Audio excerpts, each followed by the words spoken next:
Yun, mabilis ang videos tayo mga boss. Ayan, tatalakayin natin ang mga tips at mga magandang diskarte para hindi kayo mahuli sa incap. Yan mga boss. Kung bago lang kayo sa aking YT channel, yan, pa-subscribe naman ang aking YT channel at pa-hit na rin yung notification bell para updated kayo sa aking masusunod.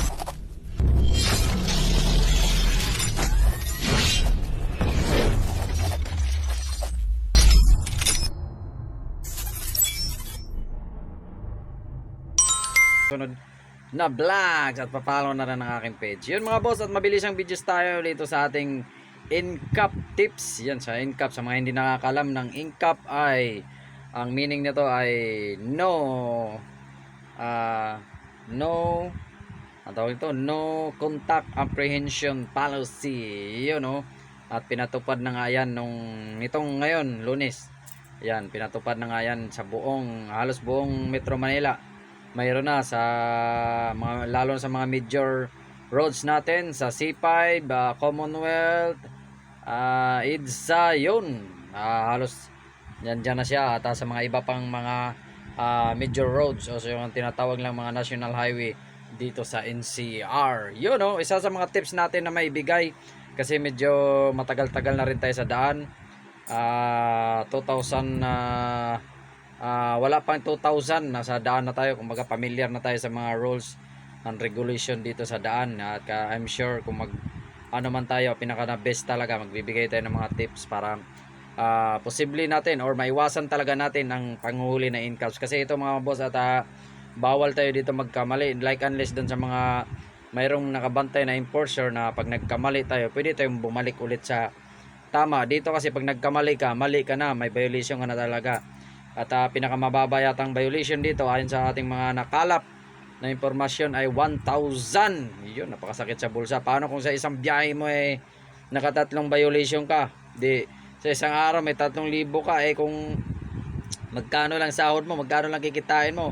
Katulad sa amin, mga delivery riders, mga MC taxi, magkano lang ang tutubuin namin? Baka buong araw maka 10,000 violation na. Kaya ingat-ingat tayo. At mga ano ba mga posibleng yan, bibigyan ko kayo ng mga tips dito. Yan, pinakamahalaga sa lahat siguro na may tips natin. Magbigay lang tayo ng mga 4 na tips. Pinakamahalaga boss, pag galing kayong probinsya or nasa Maynila kayo, pinakamahalaga talaga una, make sure na kondisyon ng inyong katawan. Yun, no? Kumbaga, kompleto kayo sa kain, inom kayo mga tubig, maraming tubig kasi medyo mainit ang panahon. Make sure na sa tamang kondisyon ng inyong katawan para hindi kayo mawala or magkaroon ng tawag itong mahilo ba, or sa biyahe malito kayo sa mga, lalo sa mga marking sign na, kasi isa sa yung mga marking sign yan, mga beating na red light, isa yan sa mga common issue. Yung mga sign naman, yun sa mga sign ng mga daan, kung kakaliwa ba kayo o kakanan, kaya yan yung isa sa ingatan nyo. Kaya mahalaga ang conditioning ng katawan. At siyempre, pangalawa ay magbaon kayo ng mahabang pasensya. Yan lang mga boss. Huwag kayong mainip dyan pag halimbawa nakapila kayo or may sinusundan kayong sasakyan, may sinusundan kayong bus. Huwag kayong mainip na mag-overtake kasi magkaroon talaga kayo ng violation. Hayaan mo sumunod lang kayo kung saan kayo na pwesto. Kung makita nyo, gamitin nyo na talaga yung mga na-research nyo. Lalo sa mga yung tinatawag nila mga line. Yan, may mga broken line, mga solid line, mga ganon.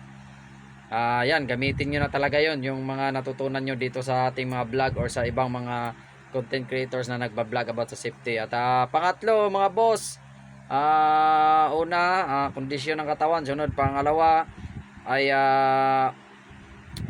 mag-ingat sa daan, or magmatsyag, magbaon ng mahabang pasensya. Siyempre, pangatlo ay wag magmamadali. Yan, wag kayo laging nagmamadali, yung tipong pa-stop na, habulin nyo pa. Ayan, yung mag-relax lang kayo.